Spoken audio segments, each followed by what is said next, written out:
hustlers, today, subukan nating pag-usapan kung paano mag-handle ng galit na customer. Una sa lahat, parte ng kahit anong business na may magagalit na customer. Ganun talaga, we cannot please everyone all the time. Ang goal natin sa topic na ito ay hindi para makaiwas sa galit na customer, kung hindi malaman kung paano ma-resolve yung issues ng galit na customer. And hopefully, ma-improve yung relationship between the customers and our brand. Bakit ba nagagalit ang customers natin? Alam nyo, in general, isa lang naman ang dahilan kung bakit nagagalit ang tao. Kahit saan, sa business, sa relationship, sa personal life, isa lang.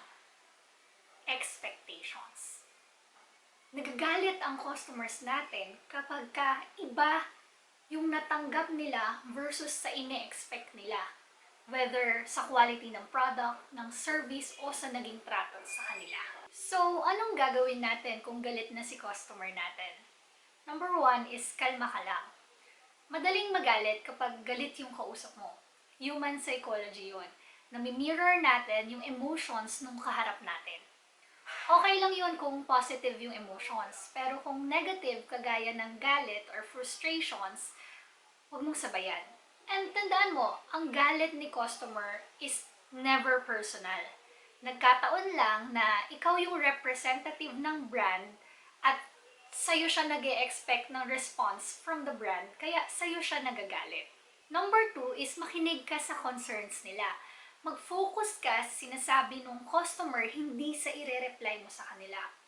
Yung iba naman kasi, gusto lang talaga nilang mailabas yung sama ng loob nila habang may nakikinig.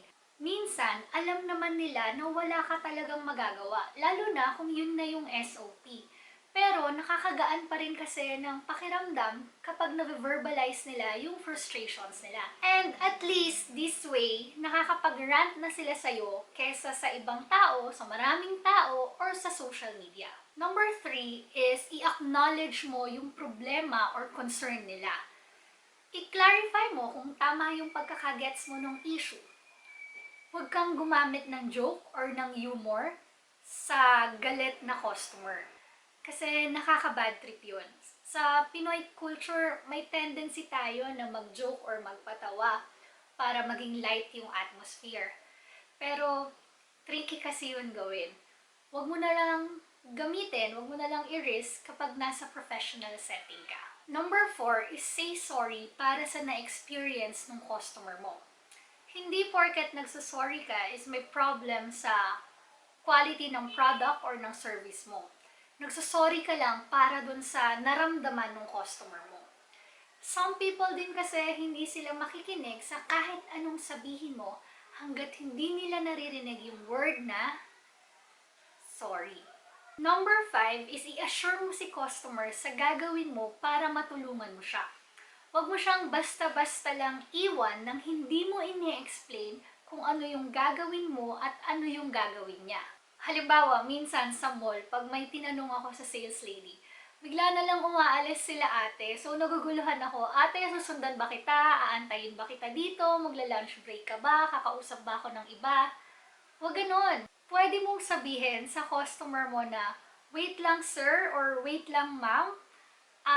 Babalik ako in 10 minutes. Itatanong ko lang sa ibang department kung paano i-resolve yung concern mo. Number 6 is offer a solution. Sana based sa SOPs nyo. Minsan, hindi resolution yung hinihingi ng customer nyo. Isipin mo, ano bang kailangan nila? Halimbawa, meron kaming event dati na ang daming pumunta na hindi na ma-accommodate. Ngayon, ayaw nila umalis kahit daw gabihin na sila or umagahin na sila sa event, mag-aantay sila as long as ma-accommodate sila. Pero hindi naman yun yung kailangan nila eh. Ang kailangan nila is assurance na ma-accommodate sila pag bumalik sila. At kailangan nila ng pinanghahawakan na ma-accommodate talaga sila, hindi lang yung pangako namin. So, anong ginawa ko? Number 1 is kalma ka lang. Number 2 is makinig ka sa concern nila. Number 3 is apologize para dun sa na-experience nila na negative. And number 4 is offer a solution. So, paano yon? Marami kasi sila eh. So, kailangan kong isigaw yung resolution para sa lahat. Since isang buong crowd yon. So, ganito. Mga sir, pasensya na po. Alam ko, kanina pa kayo dito, mainit, gutom na kayo, tanghali na. Ganito na lang po, mamimigay kami ng forms and papipiliin namin kayo ng schedule mula ngayong araw na to until 2 weeks from now. Tapos tatatakan namin yung forms nyo.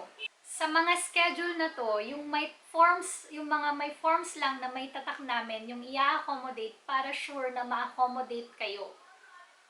Pasensya na ulit mga sir. After nun, dun ka lang kasi sa isang buong crowd, marami yan. Magkakaroon sila ng mga concerns, questions. Kahit hindi na related dun sa issue na pinag-uusapan nyo, itatanong nila. So, dapat nandun kayo at may kasama kayo to answer yung mga concerns nila. Basically, gusto nyong i-assure si customers na mare-resolve yung problem nila. At that point, okay na kay customer na umalis na sila. Kasi hindi naman talaga yung ma-accommodate sa araw na yun yung kailangan nila. Yun lang yung sinasabi nila dahil hindi na rin sila makapag-isip kasi nga frustrated na sila. Customer service is helping the other person. Hindi lang yung sasabihin mo kung ano yung gusto nilang marinig para mapaalis na sila. Kahit na hindi naman yun yung totoo or hindi naman yun yung totoong solution sa problema nila. And last step is follow through. Kapag may sinabi ka, kailangan tuparin mo yun. And sana, as much as possible, may pinanghahawakan yung customer sa sinabi mo aside from yung salita mo lang. Ako, if sa tingin ko is responsibility ko or ng team ko yung problema and naging malaking abala talaga siya or critical na concern siya dun sa customer, binibigay ko yung personal number ko para ma-reach out ako ni customer in case mangyari ulit or in case may additional concerns na hindi ko na-resolve. From time to time, merong mga customers na pag binigay mo yung personal number mo, lahat talaga ilalapit nila sa'yo kahit gaano kaliit.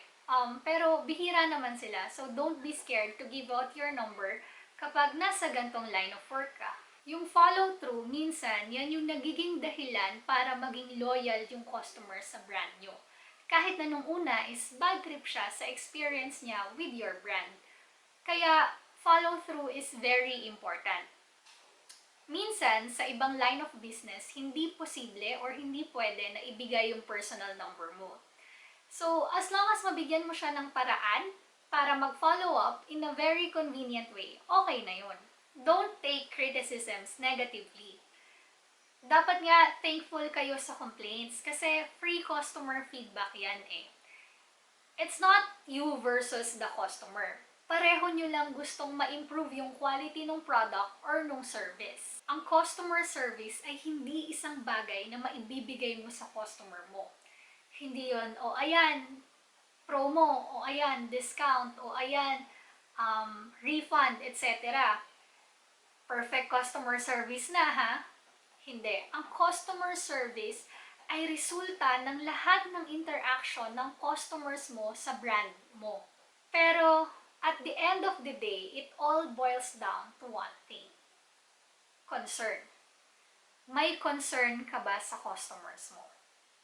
Kung meron, napapakita mo ba properly yung concerns mo? Keep hustling.